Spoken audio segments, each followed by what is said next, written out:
नमस्कार मित्रों, मैं विकास शाक्या एक बार फिर से आप सबका स्वागत करता हूं अपने चैनल पर। और आज हम 10वां अध्याय डिस्कस करने जा रहे हैं। किससे? हमारे त्रिपुरा रहस्य से, जिसका ज्ञान खंड हम डिस्कस कर रहे हैं। तो 9 अध्याय हम डिस्कस कर चुके हैं। 10वें अध्याय में देखते हैं कि क्या होता है। अभी 9वें अध्याय तक अगर आप पिछला वीडियो देखें तो 9वें अध्याय में आपको ये पता चलेगा कि लास्ट में जब समझा देती है हेमलता अपने पति हेमचूड़ को, तो वो एकांत में बैठ करके वो अपनी आत्मा का, अपने आत्मस्वरूप का स्पष्ट अनुभव करता है। उसे उसका अनुभव होता है। लेकिन अब एक ऐसी चीज़ आती है जो कि गुरु एक रोल प्ले करता है जहाँ पर, क्योंकि हेमलता यहाँ पर क्या है, हेमचूड़ की गुरु का रोल प्ले कर रही है। तो हेमलता जो कि हेमचूड़ की गुरु का रोल प्ले कर रही है, अब हेमचूड़ को जो अनुभव हुआ है उस अनुभव के विषय में सचेत करेगी, जैसे गुरु सचेत करता है। कई बार शिष्य को ये लगता है मुझे सही अनुभव हो गया, मुझे ब्रह्म का अनुभव हो गया, मुझे आत्म का अनुभव हो गया, मैं उस बोध को प्राप्त हो गया जिस बोध को प्राप्त करना मेरा लक्ष्य था, जीवन का लक्ष्य था जिसे बताया जाता है। तो शिष्य को ऐसा लगता है। लेकिन जब शिष्य को ऐसा लगता है तो गुरु को अगर ये पता होता है, गुरु को ये समझ आता है कि ये वो स्टेज नहीं है जिस स्टेज पर आपको ये अनुभव हो गया हो, या फिर आप उस अनुभव को करने के बाद बिल्कुल मोहग्रस्त ना रहे हो। मेन चीज़ है मोहग्रस्त ना रहना, मेन चीज़ है डुअलिटी का ना रहना, यानी द्वैत का ना रह जाना। जब तक द्वैत है तब तक आपका वास्तविक अनुभव नहीं हुआ है। हो सकता है आप एक बार उसे टच करके आ गए हों, क्योंकि वो आनंद स्वरूप है, इसलिए आपको उसमें आनंद महसूस होता है। आनंद स्वरूप होने की वजह से आपको उसमें आनंद महसूस होता है। उस किसमें, उस स्थिति में जाने पर एक ऐसा आनंद महसूस होता है, एक ऐसा सुख महसूस होता है कि आप उस सुख से, उस आनंद से वापस नहीं आना चाहते। लेकिन ये जो सुख है, ये जो आनंद है जिससे आप वापस नहीं आना चाहते, इसका मतलब क्या है? इसका मतलब ये है कि अभी भी आप चुनाव कर रहे हो। अभी भी आप ये सही है, ये गलत है, ये चुनना चाहिए, ये नहीं चुनना चाहिए, यहाँ होना चाहिए, यहाँ नहीं होना चाहिए, मुझे ये करना चाहिए, ये नहीं करना चाहिए। अभी भी डुअलिटी है, अभी भी द्वैत है। इस द्वैत की स्थिति में बहुत तगड़े तरीके से पकड़ा जाता है शिष्य। और इस हमारा जो हमारा जो ये त्रिपुरा रहस्य है, इसमें जो प्रोसेस बताया गया है ना, कहानी के माध्यम से धीरे धीरे जो कहानी आगे बढ़ रही है, इसमें हेमलता गुरु है और हेमचूड़ शिष्य है। तो जो एक तरीके से उस परम पद को, या फिर उस परब्रह्म की अनुभूति का, या फिर जिसको कहते हैं कि अपने बोध को प्राप्त होने की जो स्टेज होती है, उस स्टेज की ओर जाते समय कौन कौन से स्टेप्स आते हैं, कौन कौन से माइलस्टोन्स आते हैं, और आपको कहाँ सावधान रहना है, गुरु किस प्रकार से सावधान करता है, वही सब बातें त्रिपुरा रहस्य में बड़े अच्छे से समझाई गई हैं कि गुरु कहाँ पर सावधान करता है। गुरु में ये खूबियाँ होती हैं। अगर कोई ये सोचे कि हेमलता की तरह वो भी अगर किसी को टेस्ट करना सीख जाए, या फिर किसी को ये सब बताना सीख जाए, तो केवल इस प्रोसेस को रट करके अगर वो चलता चला जाए तो वो भी गुरु बन जाएगा, तो ऐसा नहीं है। जो खूबियाँ हेमलता में हैं, जो कुछ हेमलता करती जा रही है, वो खूबियाँ हेमलता में यानी गुरु में होती हैं। उसमें खूबियाँ होती हैं, इसलिए वो गुरु होता है। आप समझिएगा, उसमें खूबियाँ होती हैं, गुरु में खूबियाँ होती हैं, इसीलिए वो गुरु होता है। वो गुरु इसलिए नहीं होता कि उन खूबियों के बारे में पढ़ करके या उनको रट करके दूसरों को वो उसी हिसाब से डायरेक्शन देता है। नहीं, रट करके किसी को डायरेक्शन देने वाला गुरु नहीं हो सकता। वो डायरेक्शन देने वाला होता है, उसके पास अनुभव होता है। डायरेक्शन देने वाला होने की वजह से, अनुभव होने की वजह से वो क्या हो जाता है, वो गुरु हो जाता है। इन चीज़ों को रट करके ये कहानी नुमा बात जो बताई जा रही है, यहाँ पे सारी बातें जो बताई गई हैं त्रिपुरा रहस्य में, इसमें जो कुछ भी लिखा गया है, बताया गया है, इसको एज इट इज़ आप समझ जाइए कि इसी तरीके से गुरु आचरण करता है। इसका मतलब ये नहीं है कि आप इस स्टेप को रट लें और फिर कहें कि हाँ मैं गुरु हो गया, कल से मैं दीक्षा दूंगा, आओ मेरे पास, ठीक है, और फिर वही सब करो जो हेमलता कर रही थी। नहीं, ये रटने से नहीं होता। आपके अंदर वो काबिलियत होनी चाहिए जो हेमलता के अंदर थी, तभी आप अपने इस रोल के साथ न्याय कर पाओगे। इसलिए आपको भी सावधान रहने की ज़रूरत है कि अगर आपको या किसी को भी, या इवन मुझे भी, अगर ये त्रिपुरा रहस्य समझ में आ रहा है, तो मैं भी कल से दुकान खोल करके नहीं बैठ सकता। पाखंड से दूर रहने की आवश्यकता है। भारतीय वेदों को, शास्त्रों को सही अर्थों में समझने की आवश्यकता है, क्योंकि ये ज्ञान का खजाना है। इन्हें ठीक से समझने की आवश्यकता है।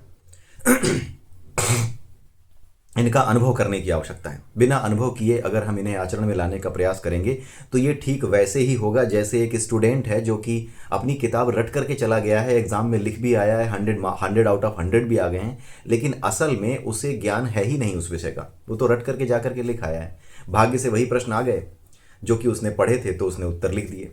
तो ऐसे बात नहीं बनती, ठीक है। तो इस तरीके से आपकी बात नहीं बनेगी। इसीलिए मैं बार बार कह रहा हूँ कि जो कुछ भी इस पुस्तक में बताया गया है, अभी तक जो कुछ भी आपने समझा है, उसे पढ़ करके समझ करके ये बिल्कुल ना समझें, ये अंदाज़ा कतई ना लगाएं कि अगर आपने इन बातों को समझ लिया है तो इसका मतलब ये है कि गुरु बनने की गाइड है ये। इसको रट करके आप गुरु नहीं बन सकते। इसमें यह बताया गया है कि हेमलता की तरह गुण जिसमें हो, भीतर से वो गुण हैं कि वो पहचान जाता है। हो सकता है कि हेमलता जो अब करने जा रही है, हो सकता है कि जो गुरु हो उसको वो करना ही ना पड़े, या हो सकता है कि हेमलता को ये करना ही ना पड़ता। राइट। तो कब करना पड़ता है, कब नहीं करना पड़ता है, वो भी इसमें दिखाया गया है। राइट। तो अब देखते हैं कि कैसे इसमें बताया गया है कि गुरु कब क्या करता है और कब क्या नहीं करता और किस तरीके से करता है। ठीक है, बड़ी इंटरेस्टिंग सी स्टोरी है। 10वां अध्याय है, इसके 20 श्लोक आज हम डिस्कस करेंगे। ठीक है, तो आज मैंने कहीं कोई स्लाइड वगैरह नहीं बनाई है, क्योंकि इसको हम ऐसे ही डिस्कस कर सकते हैं और कोशिश करूंगा कि मैं ऐसे ही डिस्कस करूं। मैं ये वीडियो इसलिए नहीं बनाता क्योंकि इस फॉर्मेट में नहीं बनाता, क्योंकि काफ़ी देर लगती है अपलोड करने में, क्योंकि इसकी क्वालिटी ज़्यादा होती है। मैं अपने मोबाइल से बना रहा हूँ और जब मैं स्क्रीन रिकॉर्ड करता हूँ तो क्वालिटी वहाँ पर दिखती है, बट वो एक छोटे साइज़ का वीडियो होता है जो कि आसानी से अपलोड हो जाता है और समय की ही मेरे पास कमी है। इस वजह से ही मैं प्रेफर करता हूँ कि मैं स्लाइड्स पे बना दिया करूँ। लेकिन कोई बात नहीं, आज शनिवार है, कोई बात नहीं, तो समय है आज थोड़ा सा। आइए देखते हैं। जब हेमचूड़ अपने ध्यान में मग्न हो गया और उसने आत्मा का स्पष्ट अनुभव कर लिया, यानी वो उस तरफ गया जहाँ पे परम सुख है, जहाँ पे सभी सुखों का मूल है, जहाँ सभी सुखों का बीज है, यानी आत्मा, पर ब्रह्म तत्व, ब्रह्म तत्व, उस तक वो गया। जब वो वहाँ तक पहुँच गया तो थोड़ी देर आंखें बंद करके बैठा रहा। फिर हेमलता ने क्या किया कि उसे थोड़ी देर वहीं बैठने दिया। क्यों बैठने दिया? इसलिए बैठने दिया ताकि वो उसका जो आनंद है ना, उसका जो सुख है, उस स्थिति में बैठने का जो आनंद है, सारी चीज़ों को भूल करके जो एक रस आता है अपने ही भीतर, वो उस रस को ले ले। ठीक है, किसी चीज़ को छू करके वापस लौट आओगे, किसी चीज़ को, मतलब अगर आपको लड्डू दे दिया गया तो एक लड्डू अगर आपको केवल टच करके छोटा सा चाटने भर को दे दिया जाए लड्डू, तो भी वो पता नहीं चलेगा, स्वाद, उसका रस नहीं आएगा। जब तक उस लड्डू का छोटा सा टुकड़ा या पूरा लड्डू जब तक आप नहीं खाओगे, तब तक उसके रस का पता नहीं चलेगा, और तब तक ये नहीं पता चलेगा कि आपको लत लगी है कि नहीं लगी है, या फिर आप इस स्वाद के आदी हो या नहीं, या इस स्वाद के आदी बन जाओगे या नहीं। राइट। तो यही चीज़ हेमलता ने बड़ी चालाकी से यहाँ की। उसने क्या किया कि अपने पति को इसी स्थिति में रहने दिया थोड़ी देर के लिए, ताकि वो रस लेकर के आए उस आनंद का। जब वो उस आनंद का रस ले रहा था तो थोड़ी देर बाद जब उसने देख लिया कि हाँ इतनी देर में इसने रस ले लिया होगा, तब उसने क्या किया कि बड़ी थोड़ी देर में क्या हुआ कि हेमलता ने कोशिश नहीं की कि उससे कुछ कहे। हेमलता ने क्या किया, छोड़ दिया उसको, वहीं बैठे रहने दिया, उसको कुछ नहीं करने को कहा कि हाँ भाई तुम आंखें खोलो, या कुछ ऐसा नहीं कहा। अपने आप हेमचूड़ ने आंखें खोली। ठीक है, शिष्य भी यही करता है जो हेमचूड़ कर रहा है। वो क्या करता है कि जब इस सुख को अनुभव कर लेता है तो वो ये देखना चाहता है कि इस सुख की तुलना में बाहर कितना दुख है। वो कंपेयर करके ना उस दुख से घृणा करना चाहता है जो बाहर उसे दुख महसूस हो रहा है, या फिर बाहर के जो सुख हैं वो कितने निम्न कोटि के हैं, उनको दोबारा से वो निम्न कोटि का या धत तेरे की कहना चाहता है।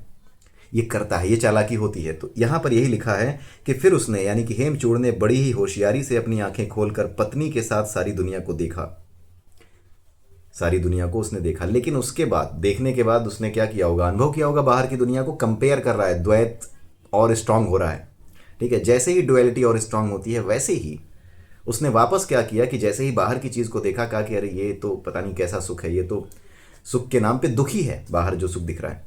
तो उसने वापस अपनी आंखें बंद करनी चाहिए। बस यहीं पे गुरु अपना काम शुरू करता है। यहीं पर गुरु पहचान लेता है कि हाँ ये जो आंखें खोल के इसने देखा है, ये कंपैरिजन किया है, अब ये वापस जाना चाहता है कंपेयर करने के बाद कि यहाँ कोई सुख नहीं है, वहीं पड़े रहो। तो वहाँ पर जब वो जाने की कोशिश करने लगा, तभी हेमलता ने उसका हाथ पकड़ा और बड़े प्यार से उससे बोलती है। वो पूछती है कि स्वामी बतलाइए, अब आपका विचार क्या है, कहिए ना, इस तरह आंखें मूंदने या खोलने से आपको क्या फ़ायदा या क्या नुकसान हो रहा है? प्रिय, मैं आपके बारे में जानना चाहती हूँ। जैसे गुरु जानने की कोशिश करता है क्या हुआ, कैसा अनुभव हुआ, ताकि उसके अनुभवों से ये पता लगे कि इसे अनुभव सही हुआ है या नहीं। उसी तरीके से हेमलता भी पूछ रही है कि मैं आपके बारे में जानना चाहती हूँ, आंखें बंद कर लेने पर आपको क्या सुख मिलता है और खुली रखने पर क्या नहीं मिलता, यह मुझे बतला दें। अलसाए मन के कारण, अब देखिए यहाँ पर क्या बताया जा रहा है कि हेमचूड़ जो है वो थोड़ा आलस में था। यानी जब कोई शिष्य इस स्थिति में जाता है तो वहाँ जो आराम मिलता है ना, तो जैसे इस संसार के आराम मिलने पर हम आलसी हो जाते हैं, ठीक वैसे ही उस सुख के मिलने पर, जिसे परम सुख कहते हैं, जिसे आत्मा का सुख कहते हैं, जो पहले से ही आनंदमय है, जब उस सुख की ओर जाते हो, जो सुखों का बीज है, सीड है, जब उसकी तरफ जाते हो तो वहाँ जाने पर भी उस सुख की अनुभूति के कारण एक आलस का भाव आता है। यानी जहाँ भी सुख की अनुभूति है वहाँ आलस का भाव आ सकता है, आता ही है, ये अवश्यंभावी है। कुल मिला के ये समझाया जा रहा है। तो वहाँ जब वो दोबारा जाने की कोशिश करने लगा तो उसका मन एक बार जा चुका था, तो अब उसका मन जो है अलसाया हुआ था। जब उसे रोका गया तो उसने आलस दिखाया कि नहीं, जैसे होता है ना कि बिस्तर पे आप पड़े हो, बड़ा मज़ा आ रहा है सोने में, गहरी लंबी नींद ले रहे हो, आज शनिवार है, वीकेंड है, पड़े रहने दो, माँ ने उठाया, नहीं मम्मी थोड़ा देर और पड़े रहने दो, कुछ वैसी सी स्थिति है। तो ऐसे ही अलसाए मन से किसने, हेमचूड़ ने क्या कहा, उसने कहा कि मैं जो है बहुत दिनों के बाद इस शांति को प्राप्त कर पाया हूँ। अब मुझे दुख भरी इस दुनिया के बाहरी जंजाल में कहीं सुख चैन नहीं मिलता। दुनिया का यह बाहरी जंजाल गन्ने की छूछी चूसने के बराबर है, यानी गन्ने की जो वो होती है ना छल्ली, उसके चूसने के बराबर है। उसमें कोई रस नहीं होता। गन्ने में रस होता है लेकिन उसके छिलके में कोई रस नहीं होता।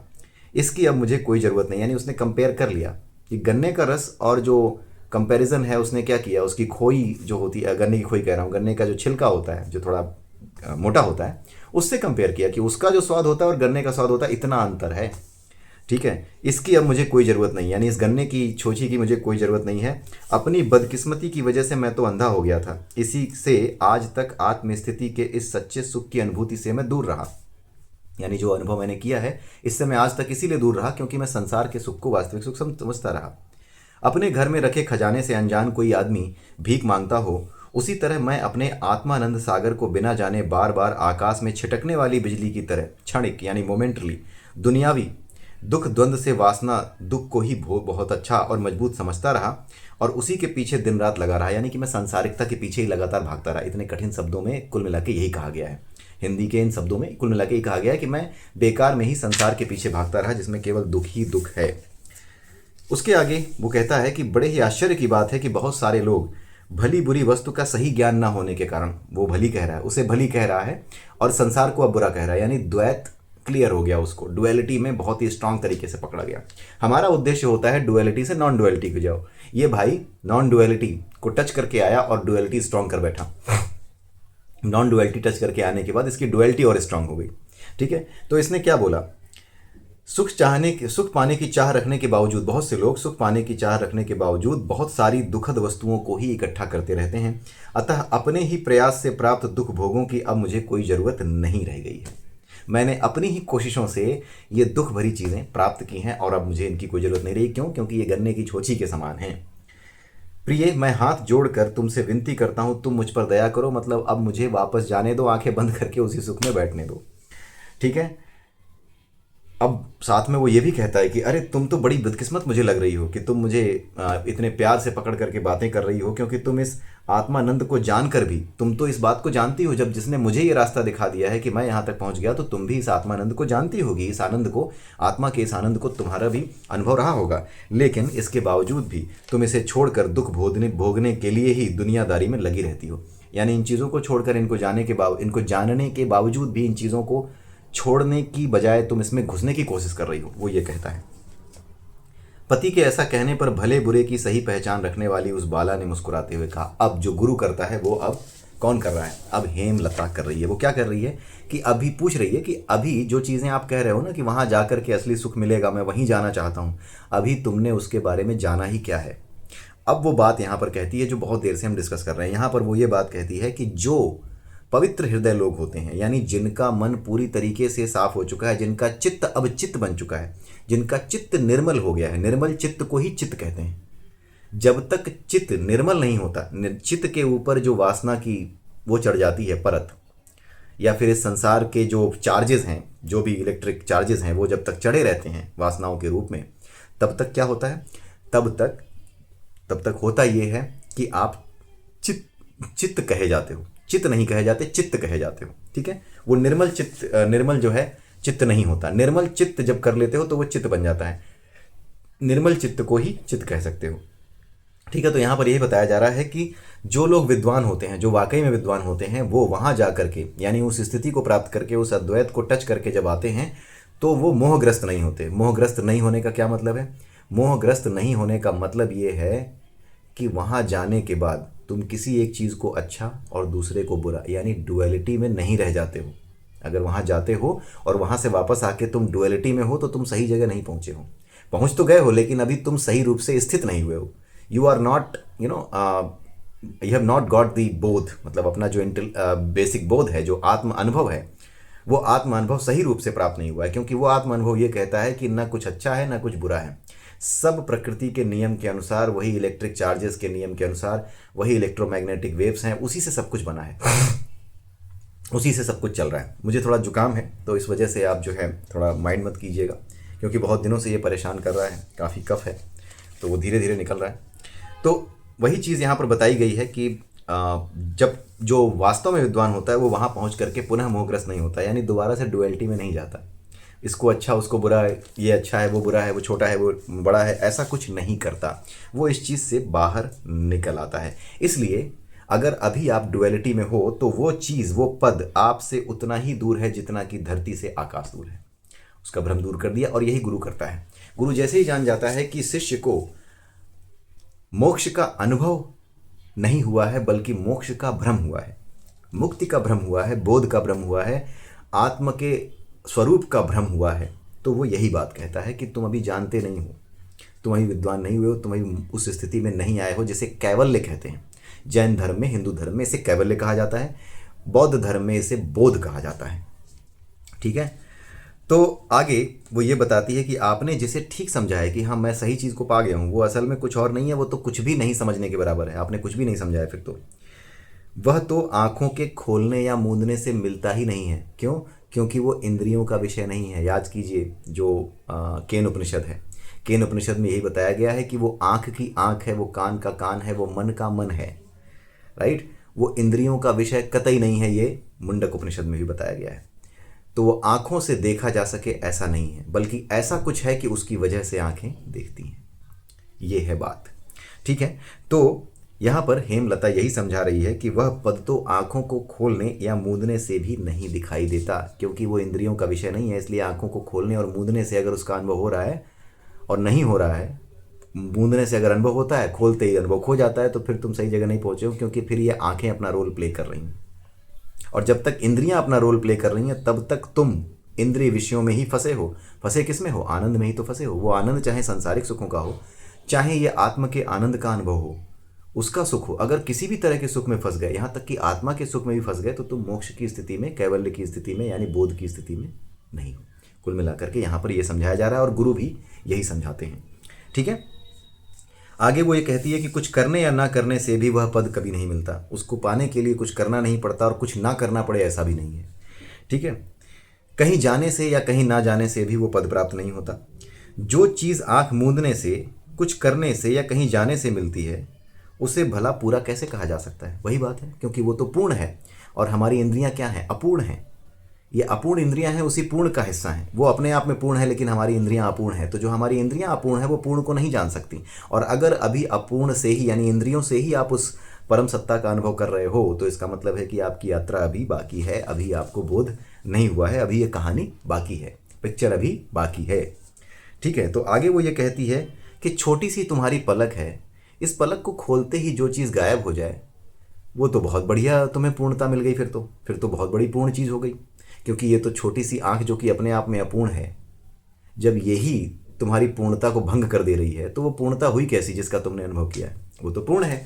तो अब यहाँ पर हेमचूड़ को समझ में धीरे धीरे आना शुरू हुआ। वो कंफ्यूज हुआ, दोबारा कंफ्यूज क्या हुआ, उसको क्लैरिटी आई कि अभी मुझे अनुभव जो होना चाहिए वो अनुभव नहीं हुआ है।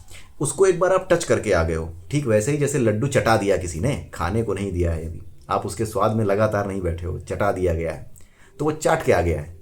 ठीक है, छोटा सा टुकड़ा जो है कहीं से चाट के आ गया और अब उसके अनुभव को बता रहा है।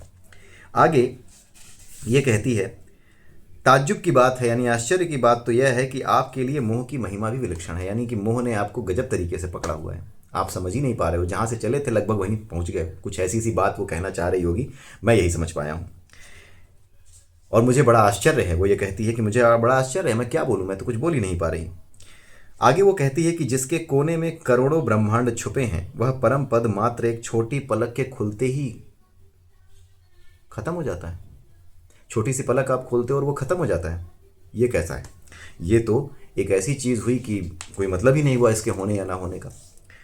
यहाँ पे ये बताया जा रहा है कि जिस ब्रह्म से करोड़ों ब्रह्मांड निकले हैं, जिस आत्म तत्व से करोड़ों ब्रह्मांड निकले हैं, अनंत ब्रह्मांड निकले हैं, वो बस एक आंख खोलने से गायब हो जाता है, तो फिर तो वो ब्रह्म कैसा हुआ? फिर तो आंखें खोलने के बाद भी अपनी इस दुनिया को वो अपना ही समझे, यानी डुअलिटी में ना रह करके नॉन डुअलिटी में आ जाए कि ये संसार जो दिख रहा है ये भी उसी ऊर्जा का अंश है और वो ऊर्जा भी वही ऊर्जा है, और अंत में ये जो सामने दिख रहा है ये भी उसी ऊर्जा के अंश स्वरूप में मेरे सामने विद्यमान है। जब तक ये समझ ना आए तब तक तुम उस पद पर नहीं पहुंचे हो। आगे वो कहती है कि सुनिए राजकुमार, असलियत क्या है मैं आपको बताती हूँ। जब तक दिल की गांठ नहीं खुलती तब तक आत्मा का आनंद नसीब नहीं होता। अब यहाँ पे एक नया शब्द आया है, दिल की गांठ। अब ये दिल की गांठ के बारे में अब आगे मैं इसीलिए नहीं बताना चाह रहा क्योंकि आगे जो है ये पूरा का पूरा टॉपिक अब जो है दिल की गांठ पर चलेगा कि अब जो है कैसे पता लगे कि भाई यहाँ तक तो पहुँच गए, टच करके तो आ जा रहे हो, उसमें लगातार रहा कैसे जाए। मतलब लड्डू अगर आपको लगातार खाना पड़े लड्डू के स्वाद के लिए तो फिर तो कब तक खाओगे। कुल मिला के बात यह है कि लड्डू में जो स्वाद है ना, उस स्वाद का जो रस है, उस रस का जो आनंद है, वो आनंद हमेशा के लिए तुम्हारा हो जाए, तुम्हें लड्डू खाना ही ना पड़े। उसका जो बीज है, उस आनंद का जो बीज है, उस रस का जो बीज है, जो आनंद भाव है, वो भाव तुम्हारे भीतर हमेशा के लिए स्थित हो जाए। और जब तुम आंखें खोलो तब भी उस भाव में रहो कि ये संसार भी उसी परम सत्ता से बना है, इसमें भी वही आनंद है, कहीं पर भी दुख नहीं है। यानी दुखों को छोड़ करके तुम हर तरफ सुख ही सुख देख पाओ। जब तक इस संसार में हो तब तक दुख हो, तब तक दुख है। जो गौतम बुद्ध ने भी कहा, सब्बम दुखम, सब कुछ दुख है, सुख भी दुख है, दुख भी दुख है। लेकिन जब तुम कैवल्य को प्राप्त हो जाते हो तो कोई दुनिया तो बदली नहीं। बोध को प्राप्त हो गए तो भगवान बुद्ध ने कोई दुनिया तो बदली नहीं, उन्होंने परम पद को प्राप्त कर लिया, वो तथागत हो गए, राइट। उसी तरीके से जब शिष्य अपनी स्थिति को प्राप्त कर लेता है तो वो भी क्या हो जाता है, ब्रह्म को जान जाता है, ब्रह्म के स्तर तक चला जाता है। उसके लिए करना क्या होता है, तो दिल की गांठ की एक बात कर रही है यहाँ पर हेमलता कि दिल की गांठ खोलनी पड़ती है। तो वो दिल की गांठ खुलती कैसे है, होती क्या है, ये सब बातें अब हम अगले वीडियो में समझेंगे। तो आई होप कि आपको ये समझ में आया होगा। 22 श्लोक आज मैंने डिस्कस कर लिए हैं, अगले वीडियो में कुछ और श्लोकों को हम डिस्कस करेंगे इसी चैप्टर के, और 2-3 भागों में ये चैप्टर भी समाप्त हो जाएगा। तो इसी के साथ आप मुझे आज्ञा दीजिए, अगले वीडियो में फिर मिलते हैं। तब तक के लिए जय सिया राम, जय श्री कृष्णा, जय श्री राधे, ओम नमः शिवाय।